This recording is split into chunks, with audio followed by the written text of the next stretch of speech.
హిందీ నేర్చుకోవడం ఉనికి కోల్పోవడం కాదు అన్నారు డిప్యూటీ సీఎం పవన్ కళ్యాణ్. ఇంకో భాషను అంగీకరించడం అంటే ఓడిపోవడం కాదని, ఉర్దూ, పర్షియన్ భాషలను అంగీకరించి హిందీని మాత్రమే రద్దుతున్నారని అవివేకమని అన్నారు. వ్యాపారానికి మాత్రం హిందీ కావాలి, హిందీ నేర్చుకోవడానికి ఇబ్బంది ఏమిటి అని ప్రశ్నించారు పవన్ కళ్యాణ్. తమిళనాడులో ఉన్న Abdul Kalam missile man of India, Madras presidency Dravida ప్రాంతంలోనున్న ఒకళ్ళు చేసిన జెండా, మువ్వెన్నెల జెండా మన భారతదేశానికి తిరంగా అయింది. ప్రతి భాష జీవ భాష.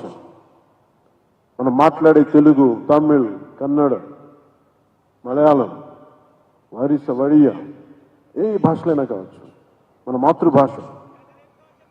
కానీ రాష్ట్ర భాష మటుకు హిందీ.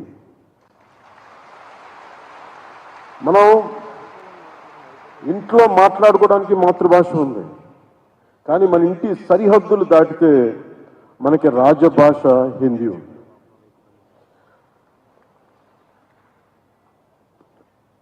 ప్రపంచం మొత్తం విడిపోవడానికి కారణాలు వెతుక్కుంటూ ఉంది, కానీ మన దేశం మొత్తం ఈ రోజున కలవడానికి, ఏకం కావడానికి ఈ రోజున మన రాష్ట్ర భాషని వెతుక్కుంటుంది, అది హిందీ అయ్యింది.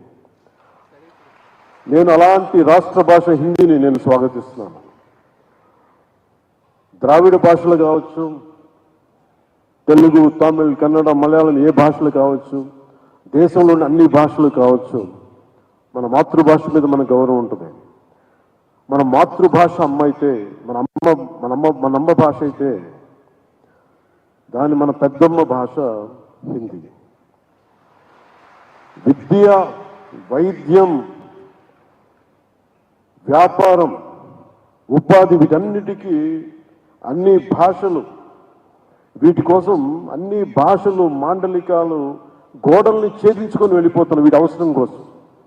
ఇలాంటి సమయంలో హిందీ వద్దనుకోవటం, హిందీని వ్యతిరేకించటం రాబోయే తరాల అభివృద్ధిని పరిమితం చేసినట్టు.